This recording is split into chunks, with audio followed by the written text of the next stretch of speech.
What internet marketing expert should you spend your valuable time listening to? Listen to someone who has over 20 years of web marketing experience and hundreds of website marketing success stories. That man is Aaron Sparks from Site Strategics. And this is Edge of the Web Radio. So that's what you guys are doing. That's what we're doing. Absolutely.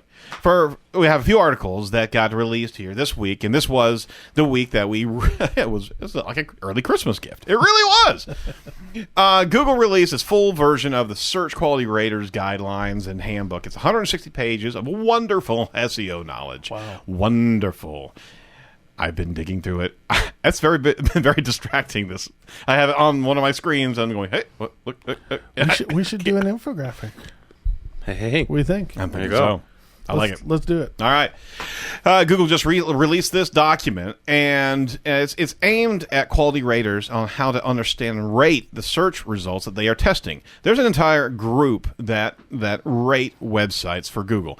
Thousands of people. Yes. They employ these people to score sites. Your site could have been one that's been scored. All right, and they go through, and this is the guide that they provide. But they sent out an abridged version back in 2013. But it's now decided to release a full 160-page version that was previously only available to those search quality raters. So this is a great insight into how Google instructs everybody from the human element. It's not the algorithm, but it's the human element that contributes into these scoring factors. Now, Google's Mimi Underwood said that ratings from evaluators do not determine individual site rankings, but are used to help us understand our experiments. So here is the rub: is that this is not a ranking tool, okay, and this should not be looked at as a ranking scoring tool, but it is a contributor into how they run their experiments.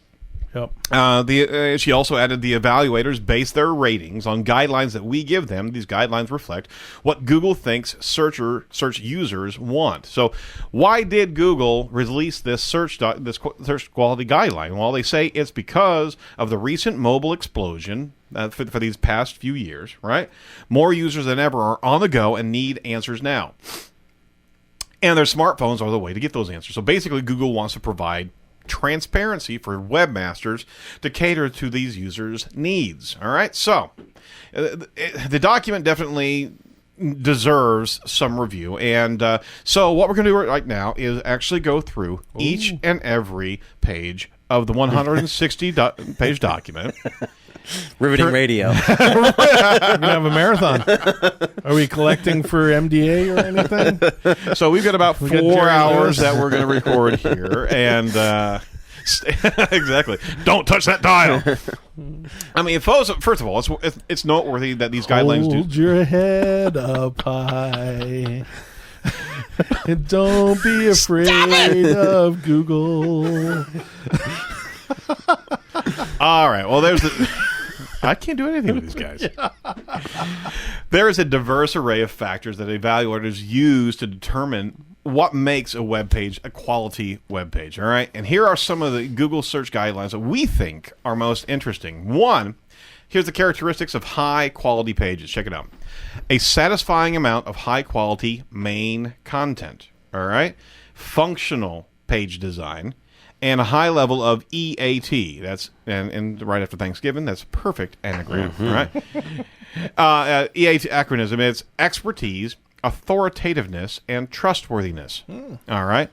Now we can dive into each of those, and we may very want to eat that a little bit more. Get that? I got it. Expertise, authoritativeness, and trustworthiness. This is pretty important. Now, the understanding of low pages, the quality characteristics of low quality pages are lack of purpose pages. Let me repeat that again to everybody who's listening. Lack of purpose pages. Get them off your website. And that's really important, right? So take a look at your Google Analytics and really take a look at what people are looking at on your site and what they're not. We keep telling people this, that it's not about how much you have out there; it's about the quality that you have. So if you have 99% of your pages aren't being read, aren't being linked to, aren't being ranked, get rid of them. There's no reason for them to be there. Start collapsing that content into other places. You look like redirect. spam. Yeah, exactly. Deceptive pages is something else. And abandoned websites and spammy pages on a website. It all just sandbags you.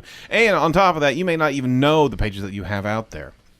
Yes. Another factor that was really important is understanding mobile users, the mobile queries and mobile results, and queries with an explicit location, multiple meanings. These are things that they were paying attention to. Understanding user intent, right? Rating queries with multiple interpretations and intents.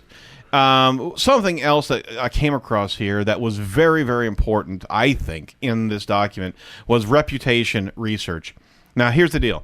I found this very interesting. The document actually references the importance of reputation in the page site quality rating. Check this out. To quote this, many websites are eager to tell users how great they are. But for page quality rating, you must look for outside, independent reputation information about the website. This is what they're telling their raters, okay? When the website says one thing about itself, but reputable external resources disagree with what that website says, trust those external sources. All right? Yeah. They even go so far into say your job is to truly evaluate the page quality of the website, not just blindly accept information on one or two pages of a website. Be skeptical of the claims that the website makes about themselves, and then they go into a full set of instructions on how to even do the research. Right. They go through identify the homepage of the website using IBM.com as an example. They have a lot of Google string search characters right there of how to review the external resources. So there's a quick list that they're training everybody, and this. From the beginning of the document, this had the most weight to it. And you can't tell me that this is important to Google to get the authoritativeness right and understand how trustworthy these websites are. So, I mean, that's the entire nature of the beast, guys, is that so there's so many unbound factors that have nothing to do with how many links. It's about who is reviewing and what type of value you're actually putting out there for your website, right? Yes. All right. Well, I mean, we're positive that we're going to see all sorts of breakthrough articles popping up all over the bloody place. In-depth breakdowns of each and every one of the different search guidelines, especially how SEO professionals scrutinize every letter of every word. I mean, you're gonna see treasure troves of interpretation of this document. Download it. You don't have to be a SEO geek to understand. Because, I mean, it's a training manual. It's a training manual. Yeah. Why not have it on your desktop? Why not have your web team look at that and get some key elements out there?